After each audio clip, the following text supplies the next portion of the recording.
test de alineación y orientación de miembros inferiores en un plano coronal. Mi nombre es José Quijada, residente de cuarto año del Hospital Central de San Cristóbal del Servicio de Traumatología y Ortopedia.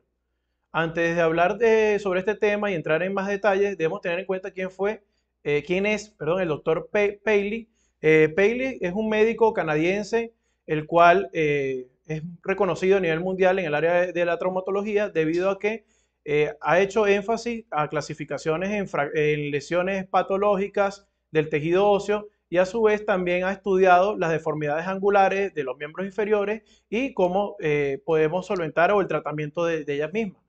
Debemos tener en cuenta que el doctor Miguel Galván es un médico venezolano, el cual en el año 1994 a 1995 conoce al doctor Paley y hace una gran amistad, el cual asiste a los cursos que fueron dictados por Paley en Baltimore y tiene gran conocimiento sobre estas deformidades angulares y en el tratamiento. El doctor Galván describe de que Paley, mediante métodos de estudio, pues elabora un tratamiento adecuado y actualiza las mediciones en el test de alineación de miembros inferiores.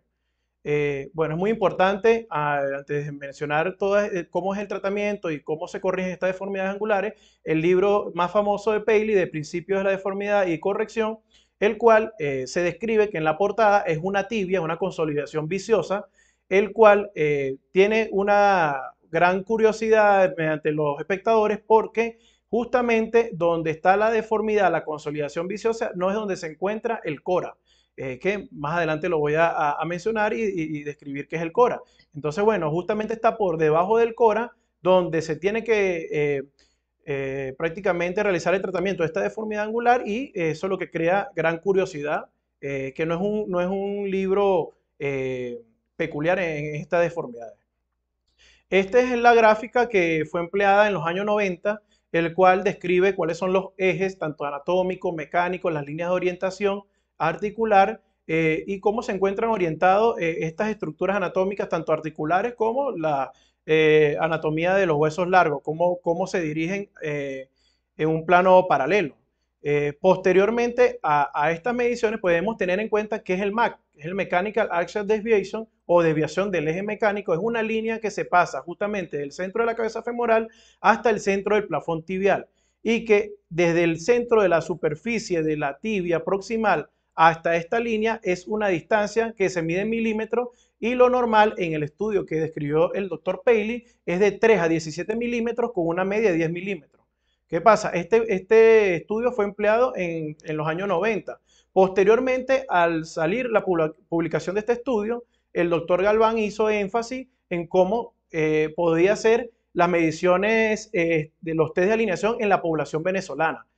Aquí podemos observar cómo se visualiza el MAC y después de esto, el doctor Galván realiza un estudio en el año 1995 cuando se publica este test de alineación y describe, toma una muestra de 88 personas, tanto pide la colaboración de unos militares de la ciudad y también unas licenciadas que trabajaban en esta área del Hospital Ortopédico Infantil, realizó las mediciones radiológicas con radiografías panorámicas y determinó que en la población venezolana, en el sexo masculino y femenino, el promedia estos ángulos, todos son normales, el ángulo femoral, proximal, anatómico y mecánicos, todos son similares, pero en el MAC, en el sexo masculino, el promedio es de 1.8 milímetros con una deviación estándar a 9 milímetros y en el sexo femenino el MAC es de menos 2.8 milímetros a 7.4 milímetros. Es totalmente diferente a los estudios que describió el doctor Paley. Entonces, él hace mucha énfasis porque Paley no describió según el sexo. Y él describe que la población venezolana, por lo menos la mujer se asemeja más en el valgo porque se acerca en más, tienen menos milímetros hacia el MAC contrario. Entonces, bueno, este es un estudio muy importante. Así es de importante que esta revista fue publicada en la Sociedad Venezolana en ese tiempo y pues fue reconocido con grandes méritos. Esta es la descripción gráfica del test de alineación de miembros inferiores en la población venezolana. Todos los rangos son totalmente normal, pero el MAX es tiene una relación de cero, o sea, pasa justamente por el centro de la superficie articular de la tibia proximal. Y es un gran estudio el cual realizó el doctor Galván.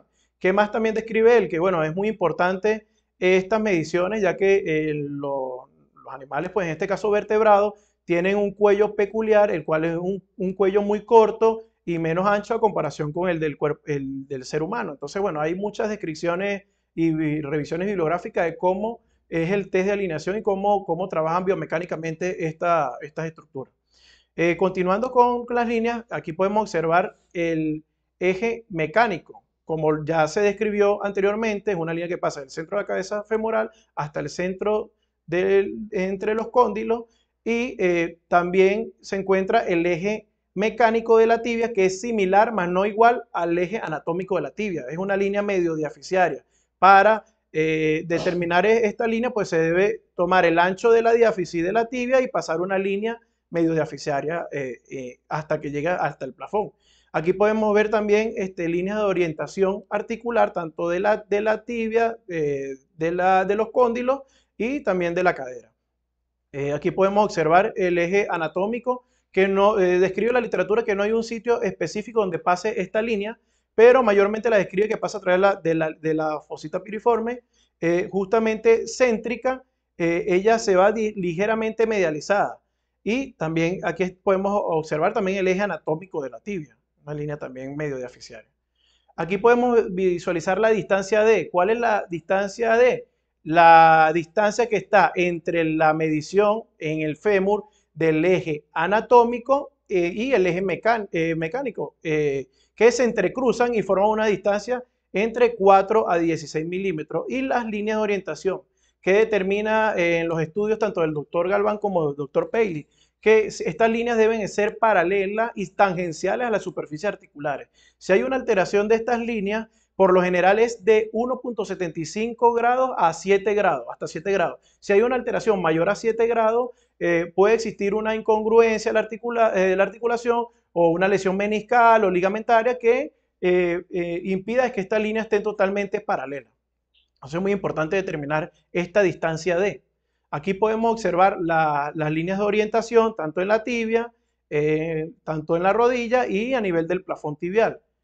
Aquí podemos observar cómo se pueden trazar las líneas medio diaficiarias, tanto también visualizar el centro articular de la cadera, podemos medir la altura, el ancho y podemos sacar el radio. Justamente en el radio de esta superficie circunferencial es donde vamos a empezar a trazar la línea hasta el centro de los cóndilos.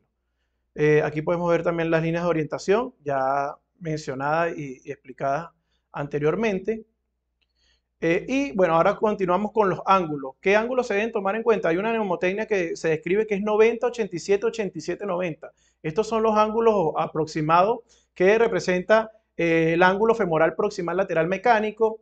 Esto lo desglosó y lo describió el doctor Galván porque el doctor Paley pues hizo sus estudios obviamente menos específicos y pues el doctor Galván describe en su conferencia que les tocó desglosar todos estos ángulos para que las personas entendieran mejor la sigla. Entonces, el ángulo femoral proximal lateral mecánico es un ángulo que va desde el eje mecánico del fémur y la línea de orientación de la cadera. Este ángulo debe tener un rango de entre 85 y 95, lo normal. El promedio es 90 grados. Se encuentra también el ángulo femoral proximal medial anatómico. Este es el que más utilizan para realizar osteotomías correctoras, tanto varizante como valguizante. Es el más preferido en este caso por el doctor Galván que lo describe. Y bueno, el ángulo femoral distal lateral mecánico de 85-90 con una media 88. El ángulo femoral distal lateral anatómico. El ángulo tibial proximal medial mecánico y el ángulo distal lateral mecánico también. El ángulo de convergencia articular, como lo escribí, de 1.75 y la media es de 1 a 3 grados.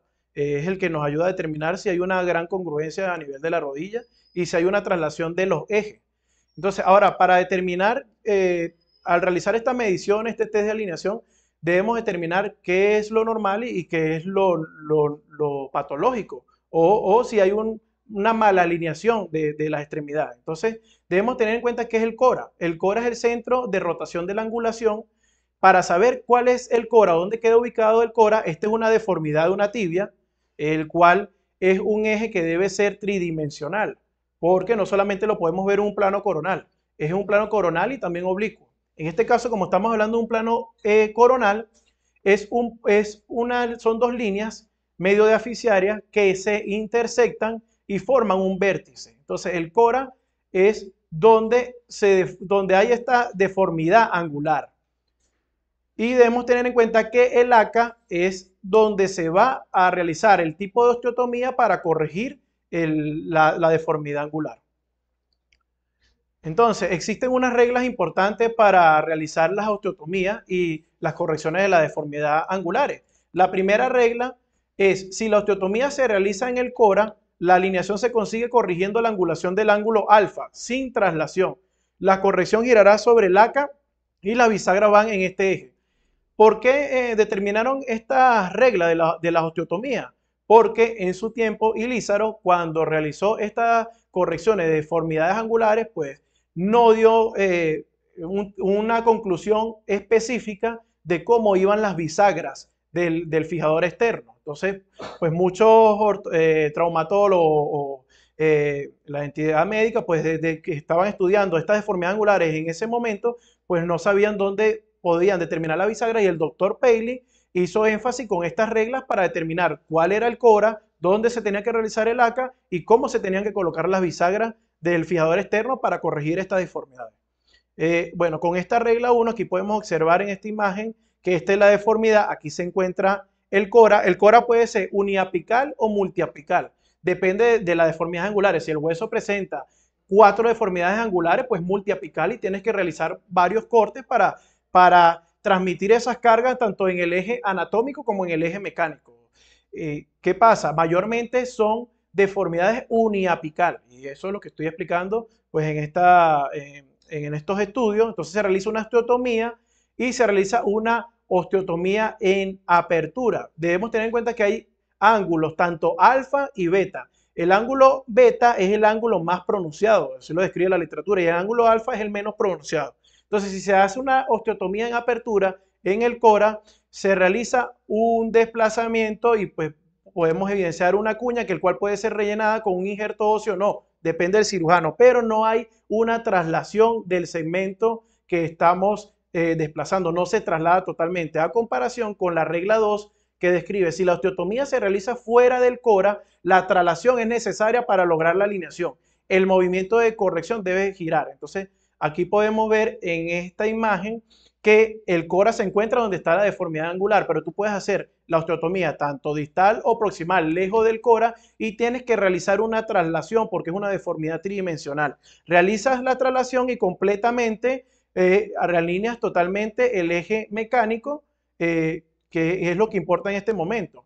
Cuando hay una deformidad de una estructura ósea, en este caso como estoy mencionando, se puede corregir haciendo una osteotomía, y ese fragmento que estamos quitando se le puede colocar en uno de los defectos óseos que se consigue después de realizar la osteotomía.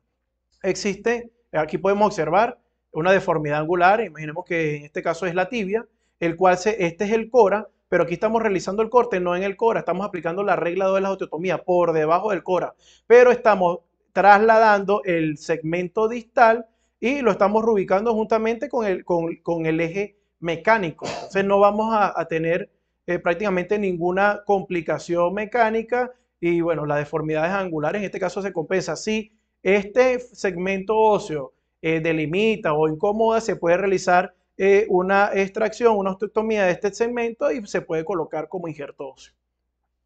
Este es un error, el cual se le dice el colorario de la regla número 2, se le denominaba la regla 3, pero bueno, ya actualmente ya no se le denomina regla 3 porque es una complicación, el cual aquí se hace una osteotomía por debajo del cora, pero no hacen la traslación completamente del segmento distal, y bueno, no se distribuyen bien las cargas del eje mecánico porque no pasan, y justamente no estamos haciendo una resolución del cora, ni en la regla 1 ni en la regla 2. Entonces, esta es una complicación que pasa frecuentemente en este tipo de osteotomía. En cuanto a la bibliografía, bueno, es el libro del doctor Paley y también una conferencia, un webinar del doctor Galván que se le denomina Repaso del test de alineación y orientación. Bueno, gracias. Continuando con la serie de temarios, vamos a conversar sobre el test de alineación y orientación de miembros inferiores en un plano sagital. Mi nombre es José Quijada Mirabal, residente de cuarto año del Servicio de Traumatología y Ortopedia del Hospital Central de San Cristóbal, ULA. Bueno, esta documentación, este test de alineación también en un plano sagital, es extraído del libro del doctor Paley, el de los principios de las deformidades y de correcciones angulares, tanto un plano coronal como un plano sagital. En este momento, pues vamos a conversar sobre el plano sagital. Debemos tener en cuenta que el paciente, para realizar una proyección panorámica en un plano sagital, el paciente debe estar en bipedestación y la pelvis debe tener una inclinación o una oblicuidad de 30 a 45 grados. Se recomienda de que la extremidad contralateral debe permanecer el paciente en punta de pies para lograr una mejor extensión de la rodilla. La rodilla debe estar en una extensión máxima para realizar la proyección y las mediciones en este plano sagital. Entonces es lo que recomiendan en la literatura. Se describe que hay diferentes tipos de chasis y esto va a depender del tamaño del paciente y de que lo ideal es para tener una buena proyección, también se le denomina como una falsa proyección de perfil. No es una netamente proyección de perfil porque la pelvis no está inclinada a 90 grados. Entonces se le escribe como un falso perfil, una proyección de falso perfil de miembros inferiores. Entonces es muy importante porque estas proyecciones se deben tomar como punto de referencia tres tipos de articulación: la articulación de la cadera, la rodilla y el tobillo, porque se van a trazar diferentes tipos de líneas anatómicas y mecánicas.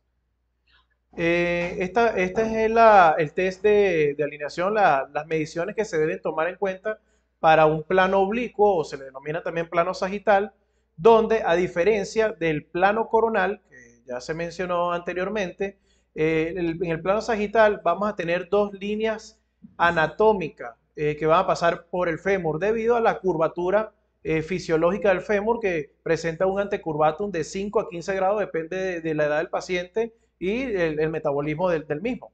Entonces se van a trazar dos líneas anatómicas, tanto en el extremo proximal como el extremo distal, y una línea medio diaficiaria en la tibia, el cual va a dar un solo ángulo. Estos ángulos, a diferencia del plano coronal, debemos tener en cuenta que en el plano coronal visualizamos si el ángulo es medial o el lateral. Aquí, como es un plano sagital, vamos a determinar si el ángulo es una línea tibial proximal posterior, anterior, si es un ángulo femoral proximal posterior, si es un ángulo femoral distal posterior, y también debemos tener en cuenta cuáles son las líneas de orientación. La línea de orientación en este caso es una línea que pasa justamente por el centro, por debajo de la cabeza femoral, pero se describe en la literatura que es muy difícil de trazar debido a que cuando se realiza una panorámica, un plano sagital, pues muy poco se ve la cabeza femoral. Entonces, a veces se toman tres proyecciones seriadas en el mismo plano para determinar la orientación de esta línea, pero se describe que es compleja para la hora de trazarla. En el ángulo femoral distal posterior anatómico, que es esta línea de orientación que podemos visualizar, la describen que esta se traza la línea anatómica pasa entre un tercio anterior y 2 tercios posterior de esta misma. También coincide con el polo superior de la rótula, y en los niños que están en edad de crecimiento, edad de desarrollo, justamente pasa por la línea fisiaria. Entonces es más fácil determinar y trazarla en niños que en adultos. Sin embargo, este ángulo femoral distal anatómico posterior tiene una angulación de aproximadamente 83 grados, un rango medio. El ángulo femoral proximal posterior tiene una angulación de 90 grados.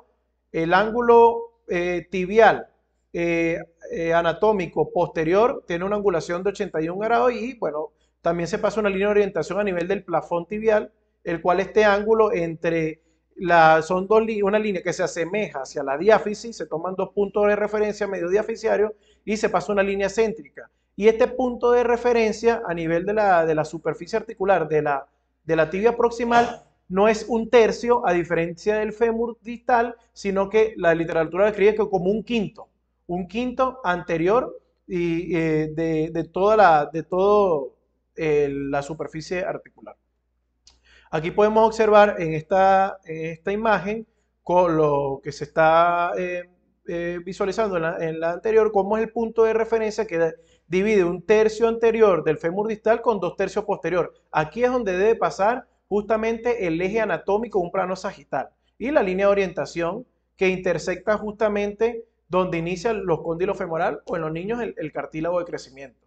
Y una línea tangencial a la superficie articular que el punto de inicio de esta línea anatómica es un quinto anterior, teniendo en cuenta que son dos líneas una línea que se asemeje a la diáfisis de la tibia. Y la línea del plafón tibial de orientación, esta sí es netamente céntrica, no se desvía ni hacia anterior ni hacia posterior. Esta es una imagen, una publicación que se determina en Baltimore, el cual determina que en el eje mecánico es una línea que va desde el centro de la cabeza femoral hasta el centro del cóndilo y el ángulo es idéntico al eje anatómico, 83 grados, el cual describe el doctor Galván en su estudio, en sus estudios de investigación, el cual describe que es imposible que una línea anatómica y una línea mecánica se asemejen a un plano sagital debido a que pasan por diferentes inicios, porque esta se recuesta más hacia la cortical posterior y no puede dar 83 grados, tiene que dar una diferencia de más o menos 10 grados. Entonces el doctor Galván describe que estos estudios, esto fue un estudio publicado, una imagen publicada en Baltimore, pero no hay estudios científicos cuantitativo de pacientes que determine que sí da 83 grados esta medición. Y bueno, en esta publicación de Baltimore, en el plano coronal, pues son todas las mediciones similares a las anteriores descritas por el doctor Paley. Entonces, antes de describir estas mediciones, podemos tener en cuenta que biomecánicamente, en la fase de la marcha, en la primera fase de la marcha, que es el golpe del talón, la extremidad va a tener una extensión total de la rodilla. Es una de las pocas la única fase de la marcha en cual hay una extensión total de la rodilla y un golpe del talón. ¿Qué pasa en esta biomecánicamente? Se le puede describir también el back slope, que es el ángulo femoral, tibial, proximal posterior. Este back slope va a estar anatómicamente relacionado y no puede tener un back slope mayor a 81 grados porque biomecánicamente hay una alteración de los ligamentos cruzados, específicamente el ligamento cruzado posterior. Hay una fuerza por inercia y entonces, ¿qué pasa? El fémur biomecánicamente se va a desplazar hacia anterior y las cargas, la reacción del suelo, en este caso va a ubicarse más anterior. Aquí podemos ver como el back slope, aquí realiza un corte, aquí no tiene una angulación fisiológica, se realiza un corte. Entonces, si realiza este corte y no hay un back slope aumentado a 90 grados, la fuerza van a alterarse, como se ve aquí, la reacción del suelo va a estar anterior y el fémur distal se puede trasladar hacia anterior, como se puede visualizar en esta imagen. Entonces, por eso es muy importante determinar en un plano sagital el back slope y determinar si hay una alteración, porque biomecánicamente hay una alteración de partes blandas de los ligamentos cruzados y también a nivel del menisco. Cuando hay biomecánicamente la marcha se encuentra en segunda mecedora, que lo describe el doctor Galván como la marcha en segunda mecedora, hay una flexión de la rodilla aproximadamente de 10 a 12 grados, pero hay un apoyo totalmente a nivel tanto del retropié como del medio pie plantígrado, y aquí biomecánicamente sí se van a distribuir mejor la fuerza porque ya la reacción de la biomecánica del suelo va a estar netamente céntrica y va a haber una fuerza compensatoria con el back slope. Entonces, bueno, él determina que cuando se realiza este apoyo, que la otra pierna está en fase de despegue, va a haber una carga del 100% de la carga axial en esta extremidad, en un plano sagital, y por eso es muy importante tener biomecánicamente estos ángulos. descrito. Entonces, aquí ya podemos ver las deformidades angulares en un plano sagital. ¿Cómo visualizamos un recurvatum femoral distal? Porque el ángulo aumenta más de 87 grados. Entonces, aquí podemos visualizar que nos determina si es antercurvatum o recurvatum, el apex de esta angulación. Si aumenta, es un recurvatum femoral. Si disminuye, es un antecurvatum. Entonces trazamos las líneas tangenciales, la línea de orientación femoral distal y la línea del eje anatómico lentamente. Entonces aquí podemos determinar qué está fallando, qué es patológico en esta deformidad angular. Si denominamos un antecurvatum femoral distal es porque este ángulo disminuye completamente. Si describimos como recurvatum tibial proximal, aumenta, todo lo que aumenta en posterior es recurvatum, todo lo que disminuye en posterior es antecurvatum. Y esto es muy importante para la orientación y el aumento de la superficie articular. Aquí podemos ver también cómo cuando disminuye este ángulo es un antecurvatum tibial proximal. También a nivel de la tibia determinamos que es un punto, una línea netamente céntrica, y si esta disminuye es recurvatum y si aumenta es antecurvatum. Aquí como podemos visualizar. Entonces ya cuando hablamos de deformidad diaficiaria, tenemos que determinar el CORA y cómo se realiza esta osteotomía según las leyes de las osteotomías. Entonces aquí podemos observar que se trazan dos líneas medio diaficiarias y que el CORA es justamente donde se intersectan estas dos líneas. Obviamente debemos tener en cuenta la curvatura fisiológica del fémur y que no aplica para todas las edades, lógicamente, pero aquí podemos observar que este ángulo está disminuido. Y si está disminuido, tiene un antecurvatum femoral distal. Entonces, debemos determinar si la osteotomía o la deformidad es uniapical o multiapical, como se describió en la descripción del plano coronal. Lo ideal que describe el doctor Galván, que debemos trazar las líneas, pero tenemos una opción. Si está disminuido el ángulo femoral distal, lo ideal es trazar el ángulo que debe ser normal en el ángulo femoral distal. Y aquí vamos a determinar cuál es el ángulo patológico y cuál es el ángulo que debería presentar el fémur distal. Justamente aquí vamos a determinar cuál es el centro de rotación de la angulación. Y si lo vamos a determinar, si el CORA o la deformidad está articular o extraarticular. Entonces es importante realizar la medida de cómo debe presentarse la angulación, y aquí entre estas dos líneas podemos aplicar cuál es el CORA. También si la deformidad es diaficiaria en la tibia, debemos aplicar también dos líneas medio diaficiarias, vamos a determinar cuál es el CORA y depende de la angulación que nos dé esta deformidad, vamos a aplicar la osteotomía, si es una osteotomía de apertura, si es una osteotomía de cierre, si el CORA se va a realizar el corte, el ACA en el CORA o por arriba, por debajo del CORA, según las leyes de la osteotomía, y tenemos que determinar el ángulo tibial proximal posterior, si está normal o está patológico, porque puede ser que tengamos una buena orientación, pero una mala alineación. Eso lo va a determinar la deformidad angular y dónde se sitúa el CORA. Entonces aquí podemos observar que está un tercio anterior con un quinto anterior en la tibia, se trazan dos líneas medio diaficiarias y se visualiza cuál es el centro de rotación de la angulación. Cuando una deformidad diaficiaria, tanto en el fémur, son multiapicales, se deben trazar las mediciones y se deben correlacionar y diferenciar el ángulo fisiológico que debe presentar el paciente en un plano sagital para corregir esta deformidad. Miren como aquí podemos observar que se traza una línea medio diaficiaria que se divide hacia un tercio más, hacia un tercio anterior, el punto donde se intersecta, y se debe realizar las mediciones angulares correspondientes. Aquí podemos ver que son dos coras, tienen dos coras de resolución, el cual es una deformidad multiapical.